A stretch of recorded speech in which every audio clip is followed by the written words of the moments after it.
Trump bowed to his critics and signed an executive order intended to halt the separation of illegal immigrant families at the border. Now, if you really believe the hysteria of this last week was about keeping immigrant children with their parents, then you probably assume Democrats are thrilled about this. They got what they demanded. They ought to be celebrating tonight, but they're not.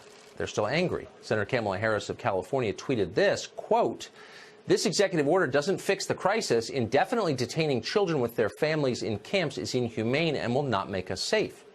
Meanwhile, Senator Richard Blumenthal of Connecticut apparently dialed into the same talking points call. His response sounded eerily similar to his colleagues. Here's what he said, quote, "Indefinitely imprisoning children and their families is still inhumane and ineffective law enforcement." Well, by now you probably realize that, like most debates in Washington, this was never really about what they claimed it was about. They never are. The left doesn't believe that America has the right to stop poor people from coming over our southern border under any circumstances, legal or not. Okay, most voters disagree with that. Either way, it would be nice to have an honest national debate about all of this before the midterm elections. That would help everybody. That's the last thing Democrats want, though, because they would lose that debate. So rather than have it, they're whipping their supporters into a frenzy of mindless rage. You've seen it on cable television for the last week. That is, of course, the surest way to short-circuit rational thinking and conversation and get people to obey.